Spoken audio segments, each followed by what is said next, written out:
자, 이번 이야기는 시청자 머랭님께서 찾아와 주셨습니다. 머랭님, 바로 만나보도록 할게요. 네, 안녕하세요. 아, 네, 머랭님 안녕하세요. 네. 네, 오늘 찾아와 주셔서 감사합니다. 네, 반갑습니다. 네, 오늘 머랭님께서 해주실 이야기는 어떤 이야기가 될까요? 오늘은 네. 스님 이야기 조금 짧은 편으로 2개 준비해봤습니다. 또 머랭님 네. 요즘 또 스님 이야기 많이 들려주고 계시죠? 네네. 정말 또 기이한 일들이 많은 또 스님의 이야기인데, 그러면 바로 네. 출발을 해보도록 하겠습니다. 렛츠가! 네. 기리십니다. 머랭이죠.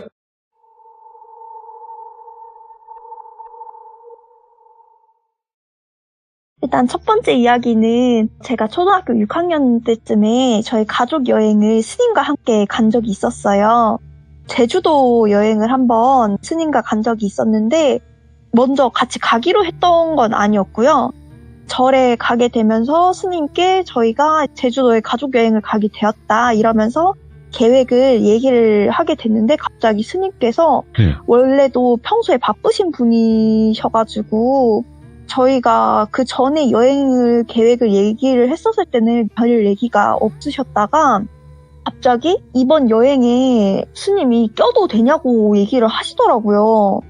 그래가지고 저희는 상관이 없다. 왜냐면 그냥 가족끼리의 여행이고 뭐 한 명이 낀다고 해서 문제가 생길 여행이 아니었어가지고 저희는 오히려 스님이 오시면은 저희는 기쁘다 이런 식으로 해가지고 그냥 급작스럽게 갑자기 여행을 끼게 되신 거였어요. 네. 그래가지고 그냥 바로 오케이를 해가지고 같이 6학년 여름에 배를 타고 제주도에 가게 됐어요.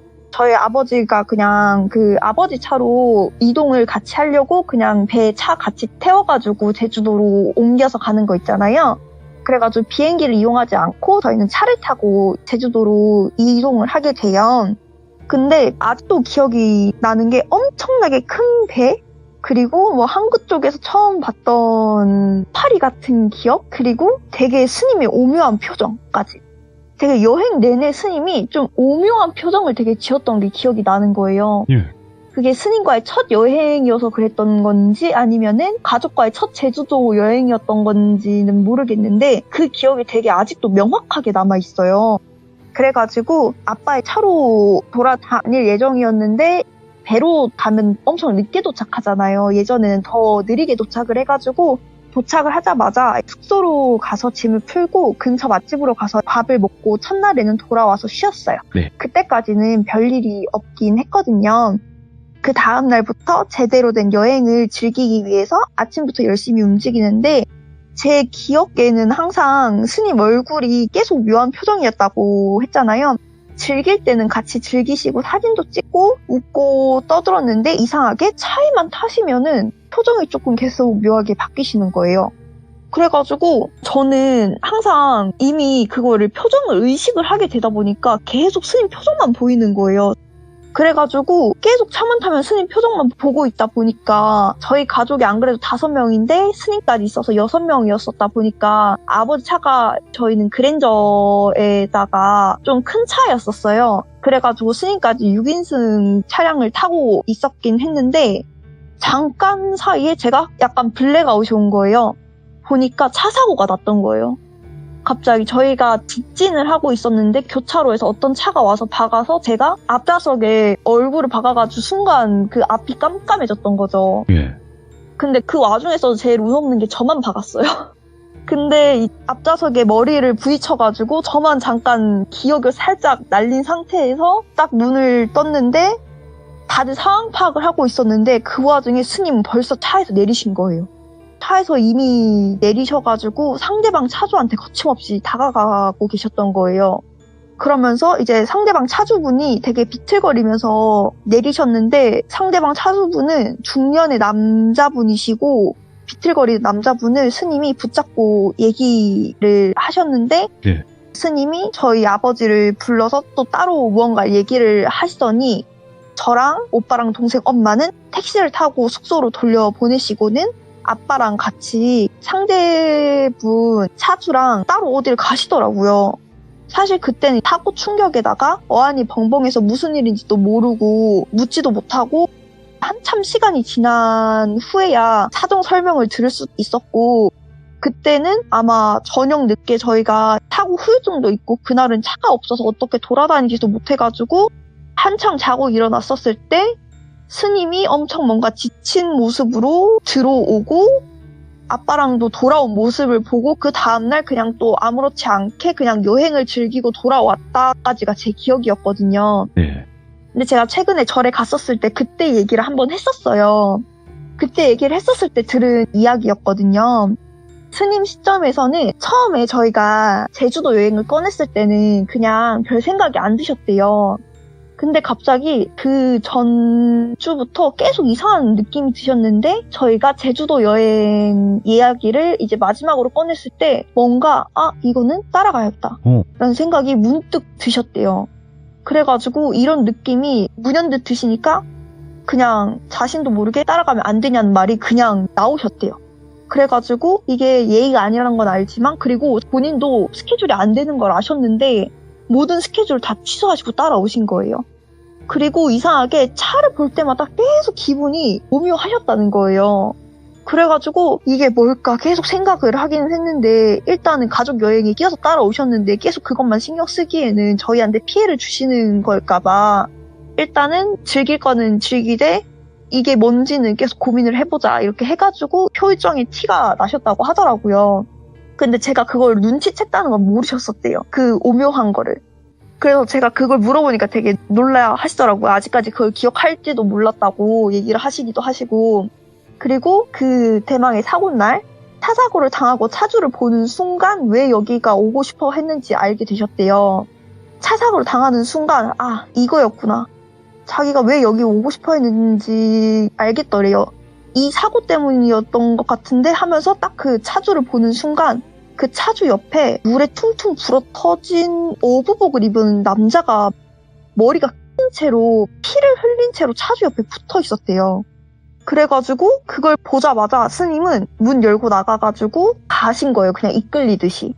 그러면서 그 차주분은 내려가지고 당황하셔가지고 죄송하다고 갑자기 눈앞이 안 보여가지고 분명 브레이크를 밟았는데 브레이크도 안 밟혀지고 해서 부딪혔다고 다치신 데 없냐 이런 식으로 얘기를 하는데 약간 스님은 말도 안 듣고 그 옆에 있는 그 영가를 보셨대요.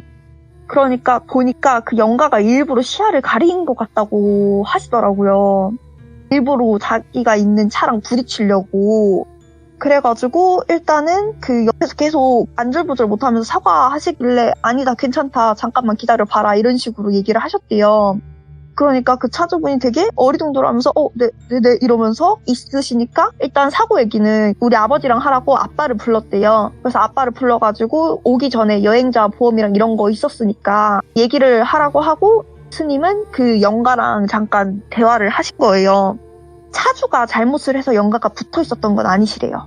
일단 제주도에 사는 주민이시니까 대부분은 일단은 귤 재배도 하지만 어업을 하시는 분들도 있잖아요. 주업으로 사시는 분도 계신데 이 분이 어업을 하시다가 아마 자신도 모르게 넋거지를 하신 것 같대요. 억울하게 죽은 자신의 넋거지를 했대요. 넋거지를 해서 어쩔 수 없이 옆에 붙어는 다니는데 알아봐주지도 못하고 자기 억울해서 떠날 수는 없고 하니까 옆에 붙어 다니다가 이제 스님을 보고 그 차주의 눈을 가려가지고 들이박은 거예요. 이제 자기 한을 풀어줄 사람이 눈에 보이니까. 그래가지고 스님한테 일단 죄송하다 했대요. 그 영가가.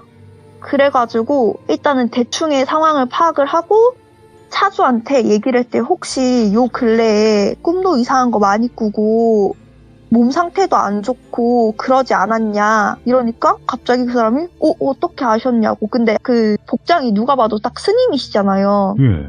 그러면서 스님이 혹시 요 근래 바다에서 뭐 건지거나 시 같은 거 보셨냐 이렇게 물어보니까 엄청 화들짝 놀라시면서 최근에 제가 옆집에 사는 그 동료의 시체를 발견해서 경찰에 신고했다 건져가지고 그렇게 된 거예요.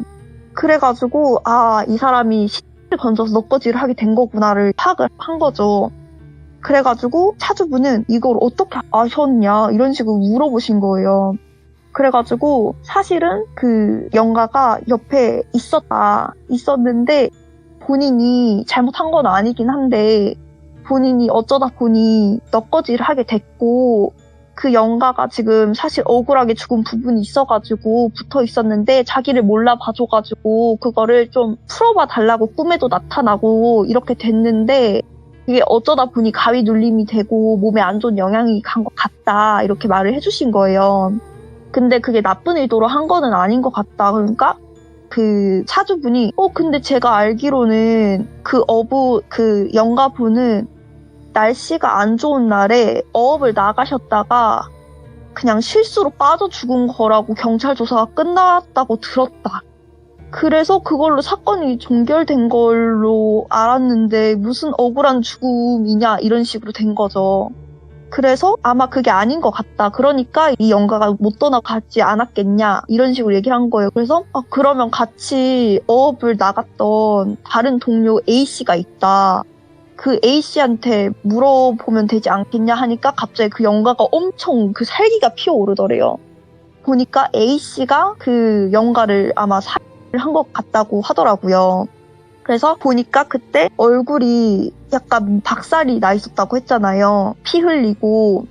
그래서 그 영가한테 자세한 설명을 들어보니까 안 그래도 서로 A씨랑 그 영가랑은 같이 어업을 하는 동료였는데 A씨가 그 영가한테 빌린 돈이 있었던 거예요.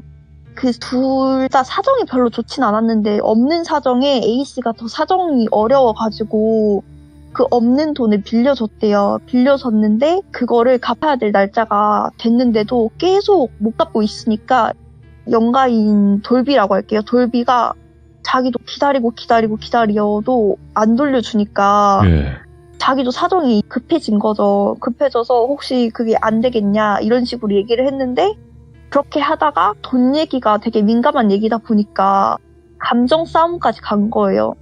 A씨가 홧김에 밀쳤는데 그게 날씨가 안 좋았다고 했잖아요. 우천에 발이 미끄러지는 바람에 돌비가 배 모서리에 머리를 크게 그대로 즉사를 한 거예요. 근데 그 둘이 어업을 나갔고 거기에서 머리를 즉사를 했는데 당연히 A씨는 겁이 나죠. 겁이 나니까 그냥 비도 내리고 날씨도 안 좋았고 옛날에는 날씨가 안 좋으면은 실수로 발 헛디뎌서 그냥 바다에 빠져 죽은 사람도 많고 게다가 제주도가 그 암초도 많잖아요. 바다에. 그러니까 머리에 있는 상처쯤은 바다에 좀 익사사고가 나면은 불어 터지고 그리고 암초에 머리가 부딪혔다고 하면은 옛날에는 그렇게 과학수사가 그렇게 정밀하지 않았으니까 그게 그대로 그렇게 묻힐 수가 있으니까 그냥 바다에 던져버린 거예요. 게다가 평소에 둘이 사이가 좋기도 했었고 그래가지고 그냥 그렇게 넘어가게 됐던 거죠. 그래가지고 그것 때문에 억울해서 자기가 계속 못 떠나고 있었던 거예요. 그래서 그런 사실을 그 차주한테 얘기를 했던 거죠. 근데 차주가 근데 그걸 자기한테 지금 붙어서 어떻게 하라는 거냐. 그걸 자기가 어떻게 입증을 하라는 거냐. 자기는 못한다. 막 이런 식으로 얘기를 하죠. 당연히 차주는. 그런데 이제 본인이 넋거지를 했으니까 스님도 억울한 거 이해는 하는데 본인이 어쩔 수 없이 본인 손으로 넋거지를 해서 본인이 해결을 하셔야 된다. 이건 내가 떼줄 수가 없다. 이렇게 얘기를 한 거예요. 왜냐면 스님이 퇴마를 못 하신다 하셨잖아요. 달래주는 건 가능하고. 그래서 그냥 스님이 이러셨대요. 그냥 무작정 경찰 찾아가서 조사 다시 해달라고 해라. 자기가 아무리 생각해도 처음에 상태를 봤었을 때 하나 놓친 게 있는 것 같다. 그 머리에 상처가 자기가 어부일을 너무 많이 해봐서 아는데 암초나 바위에 부딪힌 상처가 아닌 것 같다. 찍힌 상처였던 것 같다. 해서 무작정 우기라고. 그리고 그 옆집이면은 거기 집 보호자들이랑도 친할 거 아니냐. 가서 우겨라. 다시 재조사 해달라고. 이거 사고 아니고 그 살인사건 같다고. 우겨서 어떻게든 재조사를 받아라. 죽은 사람이 계속 옆에 붙어있으면은 본인 몸만 더 안 좋아지고 결국에는 나쁜 일 계속 생길 거다. 어떻게 해서든 우겨가지고 재조사를 받게 해라. 이런 식으로 그냥 얘기를 하셨대요. 그래가지고 그 집까지 스님도 같이 찾아가 주셨대요. 이제 그 증거를 잡아야 되잖아요, 문제는. 게다가 시간이 좀 지났고 우천에 증거도 없을 거 아니에요. 근데 다행히 일단은 그 우긴 게 통하긴 통했나 봐요. 돌아와가지고 그 결과를 조금 스님은 초조하게 기다리셨는데 그 A씨가 다행히 다른 데는 다 청소를 했는데 그때 넘어지면서 부딪히면서 피를 되게 많이 흘렸대요. 그 생선 창고 아시죠? 밑에 담는데. 그 자물쇠 걸어놓는데 거기 피가 묻어 있었던 거예요. 사람 피가. 근데 거기 원래 생선 피랑 이런 거 섞이면은 구분을 잘 못하잖아요. 녹슬면은. 근데 거기를 검사를 했는데 사람 피 반응이 양성이 나온 거예요. 그래서 거기서 경찰이 압박 수사를 했는데 이제 거기서 원래 자기 진술대로라면 사람 피가 나오면 안 되는 곳에서 사람 피가 나왔잖아요. 네. 자기 진술이랑 하나도 안 맞잖아요. 이제 미끄러워서 바다에 바로 빠졌다고 했는데 곳곳에서 사람 피가 살짝씩 발견이 되니까 자기 진술이랑 안 맞아서 결국에는 털어놓은 거예요. 그래가지고 사건이 해결이 된 거죠. 그래가지고 나중에는 그 영가가 차주분을 떠났다고는 하더라고요. 그래서 그 사건은 해결이 됐고 지금도 가끔 저희 제주도 여행을 한두 번 가면은 거기 집 가가지고 바다 낚시도 아버지랑 같이 하시고 하시거든요. 네네. 그때 너무 감사했다고.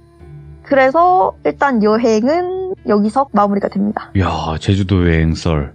네. 예. 그 뒤에도 몇 번 그분이 초대해 주셔가지고 거기 바닷가 가서 많이 놀고는 했어요. 자, 그러면 첫 번째 이야기 너무 깔끔하게 잘해주셨고 네. 두 번째는 어떤 이야기일까요, 또? 두 번째는 스님 본가 썰인데요. 오, 예. 이거는 마음이 조금 시큰거리는 썰이긴 한데 네. 스님도 본가가 있으시잖아요. 옛날에 한번 가봤는데 되게 작고 예쁜 마을이었어요. 거기도 제가 직접 가봤던 곳이라서 그런지 기억이 되게 생생하게 남는데 되게 화창한 여름에 갔었어요. 정확히 시기가 언젠지 기억 안 나는데 되게 돌담에 장미가 폈었을 때 갔거든요. 그러면서 엄청 작고 아담한 마당에 화분이 엄청 많고 꽃이 많이 있는 그런 작은 정원집이셨었거든요. 근데 그 마을이 되게 작았어요.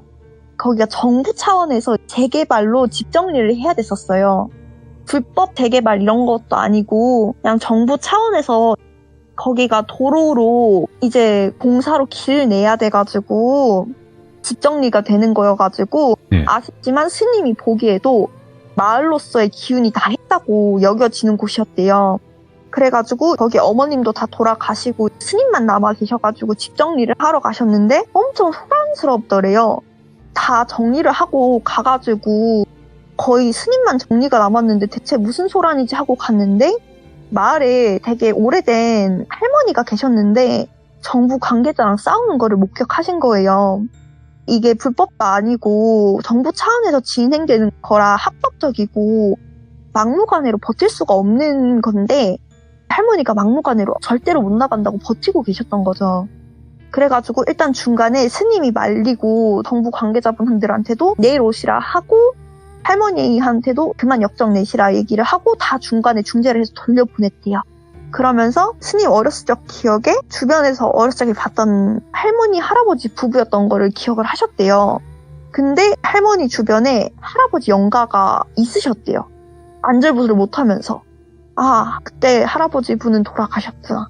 근데 그때 되게 기억이 남았던 부부셨던 게 뭐냐면 그 할아버지 분은 말을 못하셔가지고 수화를 하시는 분이셨대요. 아, 예. 할머니는 말이랑 다 되시는데 그냥 할아버지랑 수화로 대하고 근데 그때 얘기 드렸다시피 스님은 어렸을 때부터 귀신 보는 거가 조금 있어가지고 마을에 소문이 났었는데 유일하게 되게 편견 없이 대해주시는 그런 부부셨대요. 그래가지고 스님 기억에 되게 착하신 부부 이렇게 기억이 남아 있어가지고 왜 이렇게 악착같이 이렇게 버티시지? 이런 생각이 드셨대요. 게다가 이게 불법적인 것도 아니기도 하고 다들 좋은 보상 받고 떠나는 건데 해가지고 할머니 이야기를 한번 들어봐야겠다 해가지고 들어갔대요. 이제 할머니 집으로 들어갔는데 게다가 집 상태도 엄청 낡아가지고 이게 조금만 있으면 거의 무너질 것 같아가지고 위험할 정도였대요. 더 있으면은. 안전상에서도 할머니가 집을 좀 떠나야 안전할 것 같다는 그런 느낌이어가지고 이거 좀 위험한데? 이런 생각에 설득을 좀 해야겠다라는 생각도 하시면서 들어갔는데 할머니 말은 이것인 거예요. 할머니, 할아버지 부부가 좀 이른 나이에 아들도 잃으셨었어요. 그래가지고 스님한테 어렸을 적에 더 잘해줬던 것도 있는데 할아버지도 최근에 떠나신 거예요. 여기서 생을 마감을 하신 거죠. 노환으로. 그러니까 할아버지와 아들의 마지막 추억이 있는 이곳에서 자기 삶을 마무리를 원하시는 거예요. 자기 지금 살아봤자 얼마나 살겠냐고. 자기 아들도 여기서 죽었고 남편도 여기서 죽었는데 자기도 여기서 마무리를 하고 싶다. 자기 생명 살아봤자 지금 얼마나 살겠냐고. 그냥 여기서 같이 모든 추억을 안고 그냥 여기서 마무리를 하고 싶다고. 근데 지금 갑자기 길 들어선다고 이 집을 다 밀어버리면 자기는 어디 가서 지금 허망하게 사냐고. 돈 다 그런 거 보상, 배상 이런 거 다 필요 없다고. 그냥 나는 여기서 이 사람들이랑 있었던 추억을 안고 그냥 여기서 평화롭게 마무리하고 싶다. 나 그것밖에 바라는 거 없다. 이렇게 얘기를 하신 거예요. 마음이 이해는 되기는 하는데 이게 그냥 평화롭게 마무리하는 거랑 그 집이 무너져가지고 되게 고통스럽게 마무리되는 거랑 그게 또 다르잖아요. 네. 근데 스님이 보기에는 이게 약간 미래를 보시잖아요. 이게 노안으로 돌아가실 게 아니라 집이 무너져서 돌아가실 것 같더래요. 느낌이 영. 그래가지고 할머님한테 그러셨대요.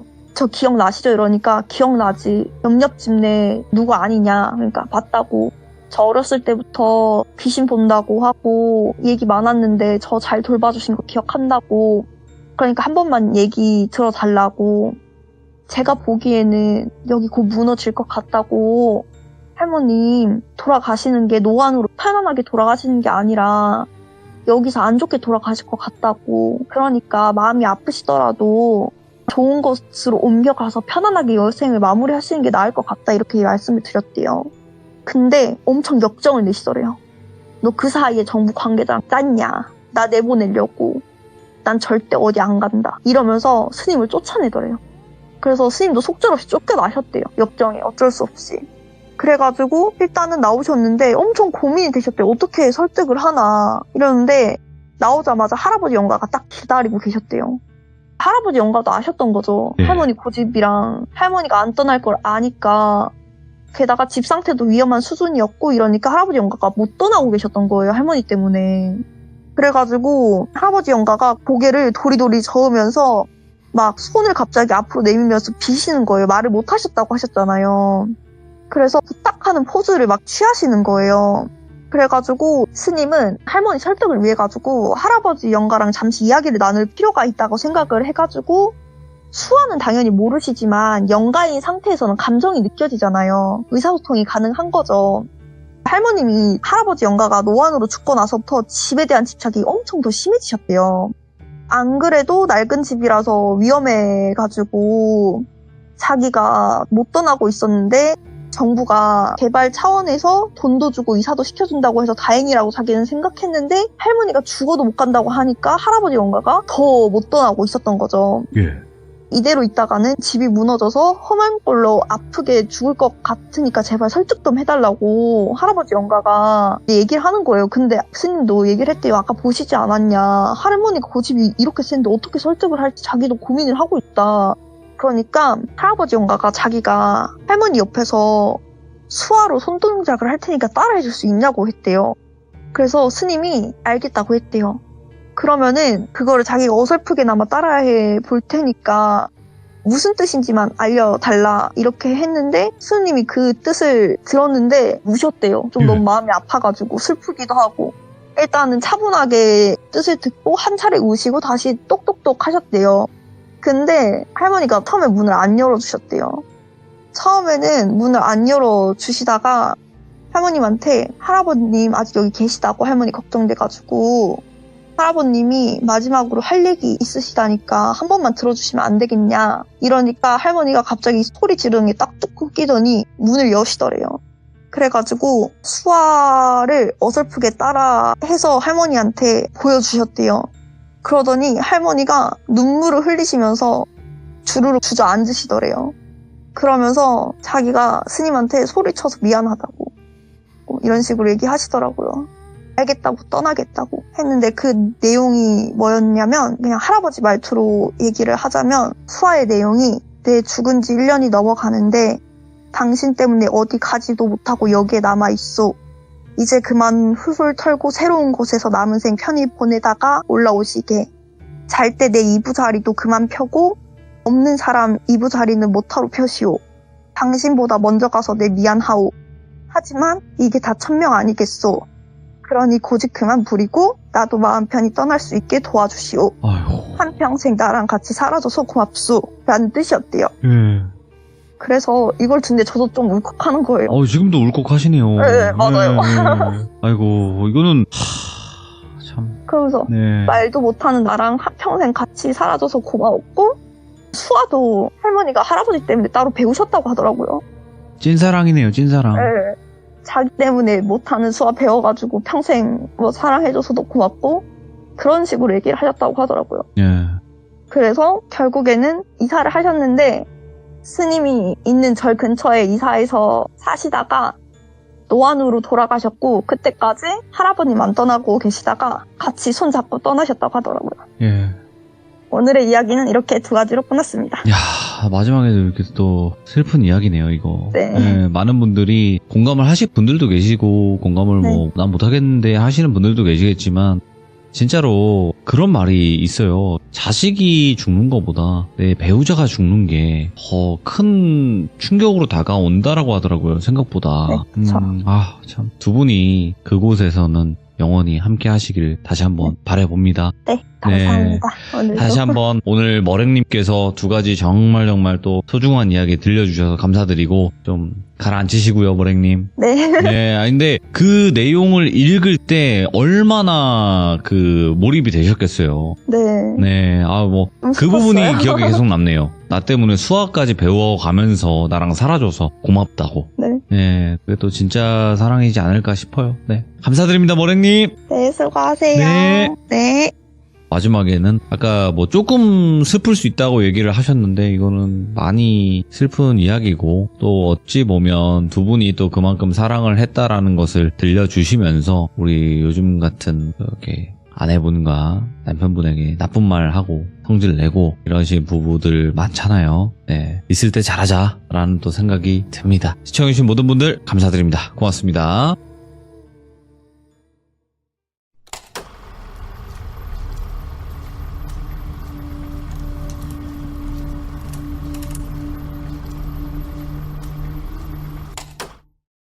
자, 여러분 안녕하십니까. 이번 이야기는 시청자 머랭님께서 시들무에 찾아와 주셨습니다. 머랭님의 이야기 바로 만나보도록 할게요. 네, 여보세요? 머랭님. 네, 안녕하세요. 아니다, 머랭 회장님. 회장님을 뵙습니다. 아이고, 안녕하세요. 아이고. 어디 건강이 안 좋으시거나 그러신 건 아니죠, 회장님? 아, 네, 아닙니다. 아이고, 건강합니다. 회장님. 아이고, 옥체 보존하셔야 됩니다. 네. 자, 오늘 머랭님께서 이렇게 또 시들무에 찾아와 주셨는데, 오늘 해주실 이야기는 어떤 이야기가 될까요? 오늘 해드릴 이야기는 오늘은 스님 이야기를 가지고 왔습니다. 머랭님의 또 이야기에 등장하는 스님분이 계신데, 그분께서 또 겪었던 이야기가 되겠죠? 네, 알겠습니다. 그럼 바로 출발을 해보도록 할게요. 렛츠고! 길이십니다. 머랭이요!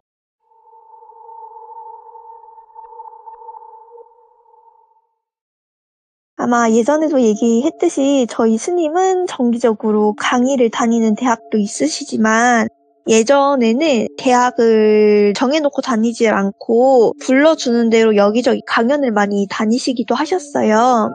한 번은 불교 대학이 많이 밀집한 곳에 강연을 한꺼번에 가게 되셔가지고 원래는 대부분 당일치기로 강연을 다니시는데 이번에는 한 3, 4일 정도 일정을 잡으시고 강연을 다니실 대학들과 거리상 접근성이 제일 좋은 곳에 모텔 정도의 숙소를 잡게 되셨다고 하더라고요. 큰 지역만 말하면 일단 대구라고 할게요. 대구에서 강연을 한 3, 4일 정도 하게 되셨다고 하셨어요. 첫날에 한 2, 3개 정도의 강연을 마치시고 그 숙소에 들어가게 되셨는데 차에서 내리자마자 약간 좀 모텔 자체의 터가 을씨년스러운 기운에 조금 꺼리셨다고 하셨어요. 예. 하지만 이미 예약도 했고 시간도 늦었고 게다가 한 번 강연하는데 쏟는 에너지가 되게 엄청나잖아요. 그래가지고 너무 피곤하셨기도 하셔가지고 일단 들어가시기로 하셨대요. 그래서 앞에 카운터에서 키를 받으시고 예약한 방을 들어갔는데 딱 문을 열자마자 침대 구석에 있는 영가랑 눈이 마주치게 되신 거예요. 그 영가의 모습이 온몸이 퉁퉁 불어가지고 이목구비라고는 제대로 보이지 않는 모습에다가 양손은 떨어져 나가가지고 바닥을 기어다니고 있었다고 하더라고요. 그러면서 물 비린내랑 피 비린내가 확 났다고 하시더라고요. 아, 물에서 죽었구나. 누가 봐도 약간 모텔에서 안 좋게 죽은 귀신이었다고 하시더라고요. 네. 욕조에서 안 좋은 시도를 한. 네. 그래서 스님은 웬만하면 참고 있겠는데 그 물비린내랑 피비린내가 너무 심하게 나니까 도저히 못 있을 것 같아가지고 카운터로 내려가가지고 주인한테 다른 빈방 없냐고 물으셨대요. 네. 그래서 다행히 빈방은 좀 있어가지고 다른 방으로 바꿔주겠다고 했는데 주인이 뭐 때문에 바꾸냐고 물어봤다고 하더라고요. 그래서 스님께서는 그냥 자기 코가 예민한데 거기서 조금 비린내가 나는 것 같다고 하면서 얼버무리셨대. 이걸 막 일일이 얘기할 순 없으니까. 근데 그 순간 주인 얼굴이 약간 굳었다고 하시더라고요. 근데 스님은 이상하게 생각하기는 했지만 저 정도 귀신이면은 저기서 잔 예민한 손님들 같은 경우에는 네. 비린내를 맡았거나 악몽이나 가위 정도는 눌렸을 것 같다는 생각을 하셔서 그런 얘기를 좀 들었을 수는 있겠다 싶으셨대요. 그래가지고 그냥 아무렇지도 않게 넘기고서는 다른 빈방으로 가셨는데 이번에는 문을 열자마자 방이 꽉 차도록 귀신들이 우글우글 보여가지고 그냥 문을 닫으셨다는 거예요. 그러니까 완전 귀신 소굴이었던 거죠, 거기가. 모텔 자체가. 그래서 악령이라 그런 건 아니고 정말 잡기들이 한 곳에 밀집해서 모여있는 좀 이상한 형국이라고 하셨더라고요. 너무 모여있어가지고 거기 들어가면은 숨이 진짜 턱 막히셔가지고 같이 온 보살님들도 무슨 일이냐고 물었는데도 진짜 아무 말 없이 고민만 하시다가 다시 카운터로 내려갔다고 하시더라고요. 네. 그래서 다시 스님이 카운터로 내려오니까 주인이 의아하게 바라보면서 일어나신 거예요. 또 무슨 일이시냐고. 그러니까 방에 무슨 문제 있냐고 물었더니 스님은 그냥 고개를 저으면서 혹시 남은 방들 있으면 그냥 같이 둘러볼 수 없겠냐고 주인한테 말을 했다고 하시더라고요. 근데 주인 입장에서는 되게 어이없어 할 만도 하잖아요. 되게 주인 입장에서는 진상 고객이라고 할 수도 있으니까. 근데 뭔가 있기는 한 건지 알겠다고 하면서 거기가 1층은 카운터고 2층부터 8층까지 있는 큰 모텔이었대요. 그래서 빈방을 싹 다 보여줬다고 하더라고요. 근데 스님이 한 바퀴 돌아보고 나서 느낀 거는 그냥 여긴 귀신 소굴이다. 어떻게 이렇게까지 귀신이 모일 수 있을까 싶을 정도로 귀신이 엄청 모여있는 상태였대요. 주변에 산이 있긴 해가지고 아무 생각 없는 상귀신들도 조금 많이 있긴 했지만 그냥 그 귀신들이 내려온 것이 아니라 뭔가 기운에 끌려서 여기 정착한 것 같다는 느낌도 좀 드셨다고 하시더라고요. 왜냐면 그 모텔 분위기 자체가 조금 되게 안 좋다고 하셨잖아요. 그리고 돌아다니면서 본 영가들 중에서도 좀 오래된 영가들이 있었는데 피투성이에 옷이 엄청 해지고 여자 같은 경우에는 옛날 한복은 아닌데 되게 그 근현대적인 옷 같은 무명청 같은 치마를 입은 영가 같은 영가랑 남자들은 피로 얼룩져서 제대로 된 색깔은 보이진 않았지만 교복 같기도 하고 약간 옛날 군복 같기도 한 검은색 학생복 같은 옷을 입은 사람들이 많았다고 하더라고요. 근데 돌아다니면서 봤을 때 그들의 원한이 제일 강해 보였대요. 그래서 그 원한들에 이끌려서 귀신이 모인 것으로 스님은 보이셨다고 하더라고요. 근데 잠깐 방을 보면서 그냥 보신 거여가지고 그 귀신들의 그 기억까지 읽지는 않으셨다고 해요. 게다가 스님은 일단 내일 일정이 너무 빡빡해가지고 방을 빨리 골라서 쉬셔야 했기 때문에 그 귀신들을 자세히 보지는 못했지만 자신이 봤을 때 원한이 맞지만 악령의 느낌이 아닌 좀 안타까운 느낌이 많이 드셨다고 하더라고요. 예. 그렇게 방을 돌면서 한 2-3개 정도 영가들이 없고 조용한 방이 있어가지고 그 방들을 고르고 자겠다고 하니까 약간 그 모텔 주인이 할 말이 있는 듯 스님을 불렀대요. 예. 근데 스님이 너무 피곤하기도 하고 이제 빨리 자야 되니까 오늘은 이만 자고 자세한 얘기는 내일 이야기하자면서 돌려보내고 다 찢어져서 주무셨다고 하더라고요. 그러면서 스님도 얼른 씻고 아까 본 연가들 때문에 잠이 안 오시는 건 마찬가지였지만 내일의 스케줄을 위해서 억지로 잠에 드시긴 드셨대요. 근데 겨우 잠에 드셨을 때는 꿈을 꾸셨다고 하더라고요. 예. 현대 그 대구의 거리가 아닌 엄청 옛날 거리에 아까 자신이 본 연가들이 입고 있었던 옷들이 멀쩡하게 입은 많은 젊은이들이 거리에 빽빽히 서 있었고 다들 결의에 찬 표정으로 뭔가를 외치고 있었는데 목소리는 잘 안 들리셨대요. 예. 근데 앞에서 어떤 군복을 입은 한 무리가 총을 엄청나게 난사를 하기 시작했고 아이고. 많은 젊은이들이 그 총에 맞아서 넉마가 됐고 피를 흘리면서 죽어갔다고 했더래요. 그러다가 쓰러진 한 청년을 봤는데 그 청년이랑 눈이 딱 마주쳤는데 그게 아까 모텔을 돌면서 봤던 남자 연가 한 명이랑 똑같이 생긴 청년이었던 거예요. 그 청년이랑 눈이 마주친 순간 꿈에서 깼다고 하시더라고요. 근데 이 얘기를 들으신 대구 분들은 아마 조금 눈치를 채셨을 분들도 있긴 하겠지만 스님이 보신 광경은 1919년도 3월 1일 날 발생한 대구 합 사건에 대한 꿈이셨대요. 예. 그제야 스님은 그들이 원한이 많지만 나쁜 영가가 아니라는 생각이 들었던 이유가 이해가 되신 거예요. 한마디로 3.1 운동을 벌였던 젊은 청년들을 일본 총독부에서 대규모 학사건을 일으켰던 이야기였던 거죠. 네.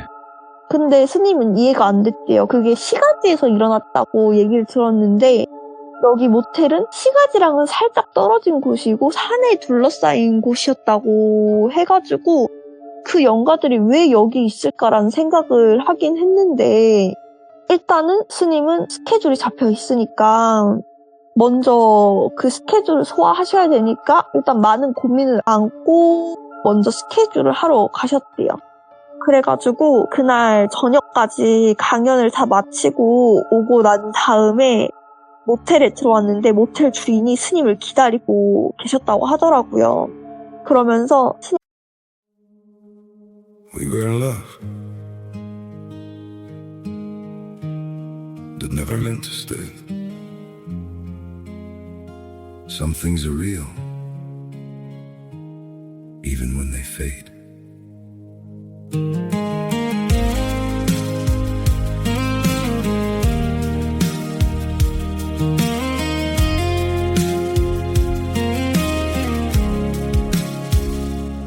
I used to think if we kept holding on, we could bend the truth somehow. But love can't fight what's pulling us apart, and it's breaking us down now.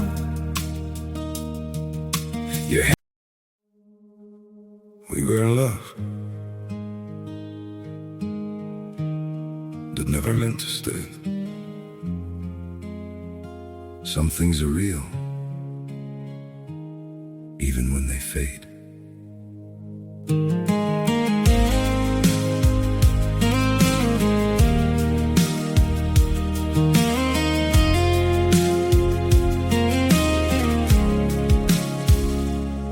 I used to think if we kept holding on, we could bend the truth somehow. But love can't fight what's pulling us apart, and it's breaking us down now.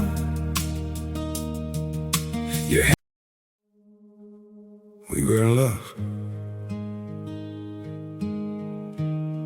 that never meant to stay. Some things are real even when they fade.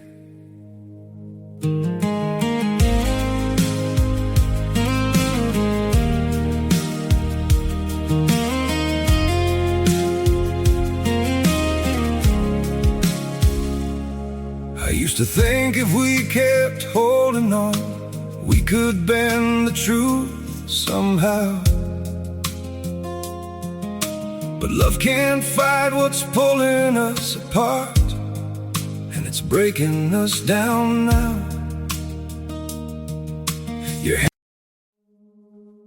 We were in love that never meant to stay.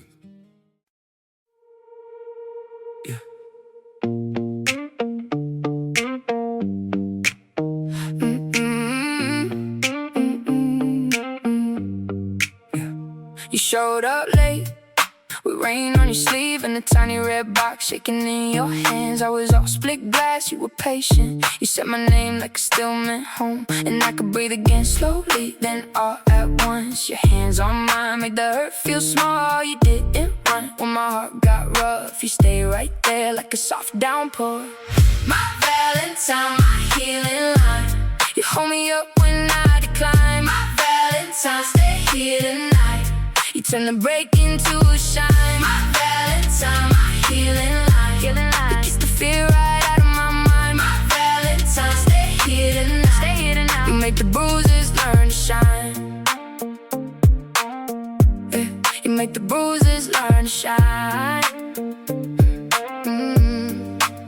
We took the long way home past the bakery glow. You brought me warm bread and you split it in two. No grand speech, just your shoulder and a grin. You knew the ache before I said a word, and I could breathe again slowly, then all at once. Your hands on mine made the hurt feel small. You didn't flinch when my soul got loud. You stayed right there like a soft downpour. My Valentine, my healing line. You hold me up when I decline. My Valentine, stay here tonight. You turn the break into a shine. My Valentine, my healing line. You kiss the fear right out of my mind. My Valentine, stay here tonight. You make the bruises learn to shine. If I fold in half, you unfold me slow. If I lose my name, you bring it home. One gentle touch, one steady flame, and all my broken starts to change. My Valentine, my healing line. You hold me up when I decline. My Valentine, stay here tonight. You turn the break into a shine. My Valentine, my healing line. 스님께 잠깐 얘기 좀 하면 안 되겠냐 이런 식으로 얘기를 해가지고 스님도 보살님들 다 올려 보내시고, 스님도 마침 궁금한 게 있으시니까 얘기를 하자 이렇게 하니까, 원래 카운터 안에는 주인들이 안에 들어가서 자기 생활하는 공간이 있잖아요. 그래서 거기 안에 들어가가지고 이제 차를 내주시더래요. 그래가지고 안쪽에 있는 작은 방 안에서 마주 앉아서 이야기를 시작했다고 하시더라고요. 일단 주인 이야기로는 자신은 이 모텔을 인수받은 지 얼마 안 됐다고 하시더래요. 원래는 여기가 모텔이 아니라 그냥 산지였는데 점점 발전을 하면서 땅 주인이 산지를 깎아서 모텔을 지었고 1, 2년 정도 운영을 하시다가 개인 사정으로 급하게 싸게 내놓는다고 해서 자신이 인수를 받았대요. 네. 장사는 그냥저냥 먹고 살 만큼 잘 되기는 하는데 자신이 계속 악몽을 꾸고 특히 총에 맞는 꿈을 너무 많이 꾼다고 한 거예요. 스님도 그 꿈을 꾸셨잖아요. 그러면서 손님들이 가끔 귀신을 본다고 소리치며 밤중에 나간 적이 한두 번이 아니고, 그리고 사실 여기 와서 안 좋은 선택을 한 사람도 좀 있다. 이런 식으로 얘기를 한 거죠. 그런데 어제 스님을 보니까 그런 문제가 있었던 방을 다 피하신 거예요. 그러니까 손님들이 자면서 악몽을 꿨다, 가위에 눌렸다, 귀신을 봤다, 그리고 안 좋은 일을 당했던 방들을 다 피하고 좀 조용한 방들을 다 고르신 거예요. 그걸 보고 스님한테 이 스님은 좀 뭔가 보시는구나 이런 생각이 들어가지고 스님한테 자기 좀 살려달라고, 여기에 무슨 문제가 있는 거냐고 좀 어떻게 도움을 구하고자 스님한테 얘기를 청했다고 하시더라고요. 그래서 이곳이 뭐가 문제냐라고 물어보셨대요, 그 주인이. 그래서 스님은 이야기를 듣다가 내가 귀신을 좀 본다. 여기는 그냥 귀신 천지고 그냥 계속 귀신들이 모이고 있다. 터 자체도 안 좋은 것 같기는 한데 이렇게까지 모이는 건 나도 처음 봐서 자세히는 모르겠다. 하지만 어제 내가 본 바로는 대구 토박 귀신이 하니까 대구 토박이라고 하시더라고요. 그러면 대구 사람이면 아실 거다. 혹시 대구 학살 사건 때 피살 당했던 영가들이 여기 유독 많이 있다. 그 영가들의 원한에 이끌려서 귀신들이 많이 모이는 것 같은데 혹시 여기 근처에 그분들 무덤이나 이런 게 있냐고 물으니까 모텔 주인이 이러면서 고개를 끄덕였다고 하더라고요. 예? 무덤가가 있는 게 아니라 그때 학살 사건 때 수습할 수 있는 사체는 수습을 했는데 그 일본 총독부에서는 일본인만 있는 게 아니라 친일파도 있었을 거 아니에요. 네. 근데 그때 그 총알이 날아오는 곳에서 온전히 수습하지 못한 시신들도 있었을 거 아니에요. 그렇겠죠. 그리고 사람들도 어느 정도 정리가 되면서 좀 흩어지고 도망가고 이렇게 되면서 일부 남은 시신들은 일본 총독부에서 한꺼번에 걷어가서 임의로 처리를 한 거예요. 시신뿐만 아니라 유품 같은 경우도 여기저기 산 같은 곳에 흩어져서 그냥 다 태워버린 거예요. 모아서 산 같은 데서. 그것도 대구에 있는 친일파 자기가 가진 땅에 있는 산 같은 데서. 근데 거기가 그 중에 하나였던 것이에요. 그러니까 여기서 다 태웠는데 여기가 그곳 중 한 곳일 수도 있겠다라는 얘기를 하신 거죠. 모텔 주인이. 그러니까 그 얘기를 듣자마자 스님이 영가들의 감정이 갑자기 몰려온 거예요. 서글프고 억울한 마음에 눈물이 흘러나왔다고 하시더라고요. 그 얘기를 듣자마자. 그러니까 모텔 주인이 자기는 아무것도 모르고 이 모텔을 인수받은 것밖에 없다고. 근데 자기가 지금 점점 말라 죽을 것 같다면서 어떻게 해야 되냐고 제발 좀 도와달라고 하셨다고 하더라고요. 근데 스님도 이 주인 자체는 확실하게 이 땅이랑 관련이 없어 보이긴 하셨대요. 진짜 속아서 그냥 싸게 파니까 산 것밖에 없다고 하시더라고요. 그래서 고민을 하시다가 예전에 만신분이랑 인연을 맺게 됐잖아요. 근데 그때 당시 그 만신분은 이미 돌아가셨었어요. 대신 만신 제자분이랑 연락을 하고 계셨거든요. 그래가지고 자기는 이 일을 처리해주지 못하지만 처리해줄 사람을 알려줄 수는 있다. 얘기를 해가지고 만신분 제자분의 연락처를 드렸다고 하더라고요.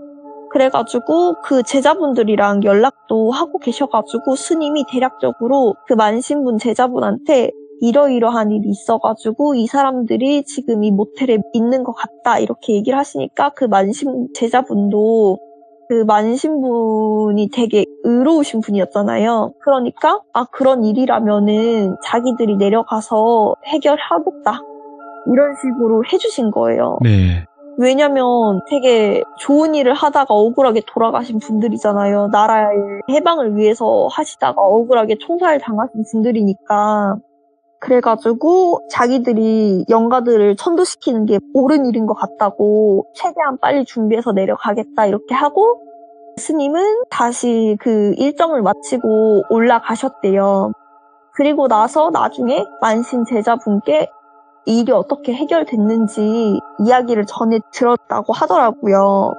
그래서 알고 봤더니 그 모텔에 갔을 때 제자분이 느낀 거는 모텔에 있는 귀신들이 그냥 모인 게 아니라 다 갇혀 있는 거였대, 그 모텔에. 일단은 거기서 피살 당하신 분들이 다 거기에 태워졌다고 했잖아요. 유품이랑 시든 유골이든 뭐든. 그 자체가 그 땅에 묶여버린 거였대요. 그러니까 자기는 억울하게 총 맞아서 죽었는데 그 친일파들 손에 그 땅에서 태워졌는데 거기에 자기 육신과 유품이 거기서 태워지다 보니까 거기 그 땅에 묶여버린 거예요. 친일파 땅에. 그러니까 자기들은 너무 억울했던 거죠. 자기들도 거기를 못 빠져나가는 상태가 돼서 모텔이 생기니까 거기를 거점으로 삼은 거예요. 땅에 벗어나지 못해서 원한이 더 깊게 쌓인 거예요. 예. 그러면서 이 땅의 주인이었던 원래 친일파 사람이었던 주변 사람들의 혼을 다 묶어두고 있었던 거죠. 그러니까 그 집안 사람들, 거기 땅의 유지였을 거 아니에요. 그 사람들이 죽는 족적 그 사람들의 영혼을 다 묶어놓고 있었던 거예요. 그 모텔에다가 못 빠져나가게, 천도를 못하게 복수를 한 거죠. 그러면서 우연히 방문을 하게 된 사람들 중에서도 그때 일과 관련된 사람이라면 괴롭히거나 혹은 깊게 관련된 핏줄이라면은 극단적인 선택까지 하게 만들었던 거예요. 예. 그 이야기를 듣는데 스님은 되게 침통했대요. 억울하게 죽은 것도 모자라서 그 땅에 묶여서 떠나지도 못한 채 있어야 됐고 그 원한으로 되게 훌륭한 일을 했으나 현재는 그 일이 다 바래져 버려서 못된 짓을 하신 거잖아요. 그쵸. 예. 업을 지신 거지. 예. 네, 업을 지신 거잖아요. 근데 그 마음도 되게 이해가 가더래요. 네. 얼마나 싫으셨겠어요. 그 땅에 묶여있는 것 자체가 그 원수의 땅에. 그래서 그 제자분은 더 이상 큰 죄를 짓기 전에 굿을 하고 제사를 정성껏 올려가지고 그 죄를 다 씻지는 못했지만은 스님이 봤던 그 넝마 같은 모습이 아니라 온전한 모습으로 일단은 천도제를 지내서 올려보냈다고 하시더라고요. 그러면서 그 분들을 먼저 올려보내고 나니까 그 뒤로 그 모텔에서 둑에서 그 물이 흘러 넘치듯이 묶여있던 혼들이 엄청 쏟아져 나왔대요. 예. 미리 대비를 하고 계셨다고 하더라고요. 그 혼이 흩어지기 전에. 그 혼들은 거의 같은 핏줄이었기 때문에 같이 묶어서 올려보내긴 하셨대요. 마음 같아서는 곱게 보내고 싶진 않았지만 묶인 혼들 중에서는 그 조상들도 있긴 했지만 그 조상의 잘못으로 아무 잘못 없이 그냥 그 조상의 핏줄이라는 죄로 묶인 혼들도 있었기 때문에 한꺼번에 묶어서 올려보냈다고 하더라고요. 그냥. 그래서 처음에는 그냥 곱게 안 올려보내고 싶었는데 자기 신령님이 그러더래요. 네. 이자들이 받을 벌은 우리가 내리는 게 아니고 올라가서 받을 거라고. 그러니까 우리는 그냥 올려보내기만 하면 되니까 예. 더 이상 뭐 하려고 하지 말라고 그 신령님이 그냥 그렇게 말하셨대요. 예. 그래서 그냥 거기에서 그 말에 듣고 수긍하시고 같이 올려보냈다고 하시더라고요. 그러면서 그 모텔 주인이 감사하다고 한번 스님한테 연락이 오시긴 하셨대요. 네. 그 뒤로 귀신 나온다거나 뭐 안 좋은 일이 생긴다거나 악몽을 꾼다거나 이런 게 없긴 했었는데 그 뒤로도 거기가 대구가 워낙에 불교 대학이나 불교 종파나 이런 게 되게 많은 곳이어가지고 네. 한 번씩 들릴 때가 있긴 했는데 한 번은 연락이 그 뒤로 끊겨가지고 궁금해서 그 터를 한번 찾아갔었는데 네. 모텔이 싹 밀리고 다른 건물이 들어섰다고 하더라고요. 예. 그 건물은 어떤 건물인지는 얘기는 하지는 않을 건데 뭐 숙박업소나 이런 건 아니고 그냥 낮에 영업하는 그런 건물로 들어섰다고 하더라고요. 네. 터는 되게 깨끗해졌다고 하시더라고요. 그러고서 이야기는 끝나게 됩니다. 근데 참 잊어서는 안 되는 또 역사기도 하면서 진짜로 이런 경우도 있구나. 그리고 아까 말씀하신 부분이 굉장히 좀 기억에 남아요. 네. 이 영혼들이 남아있다고 하더라도 죄는 위에서 받는 거지 우리가 판단하는 게 아니다라고 하셨던 그 말. 네. 예. 그래서 저희 입장에서는 올려보내는 게 먼저다. 네. 저희 입장에서는 되게 친일파라고 하면 지금도 저희가 되게 싫어하잖아요. 네네. 근데 지금은 어차피 저희 손으로 해결할 게 아니라 올라가서 다 어차피 벌 받는 거니까 우리 손을 굳이 더럽힐 필요가 없다고 하시더라고요. 오늘 그래도 머랭님께서 스님 이야기를 들려주셨는데 좀 안타까운 그런 귀신 이야기고 그 귀신이 결국에는 또 업을 짓게 되는 거잖아요. 네. 계속 맞아요. 그걸 반복하게 되는 좀 그 현상들이 정말 안타깝기도 하면서 하늘에서는 조금이나마 편하셨으면 좋겠다 이런 생각이 드네요. 오늘 머랭님께서 바쁘신 와중에 이렇게 참여해 주셔서 너무너무 감사드리고 다음번에 또 찾아와 주세요. 네, 알겠습니다. 수고하세요. 네, 고맙습니다. 네. 근데 스님분도 그러시고 그 도와주셨던 만신분들도 그러시고 굉장히 좋은 일 하신 거고 딱 하실 수 있는 선까지만 하신 것 같아요. 그 이상 뭐 오버해서 하지도 않으셨고 저는 그렇게 생각을 하거든요. 그래서 여러분들도 이런 이야기가 있었구나 라고 알고 계시면 더 좋을 것 같습니다. 시청해주신 모든 분들 감사드립니다. 고맙습니다.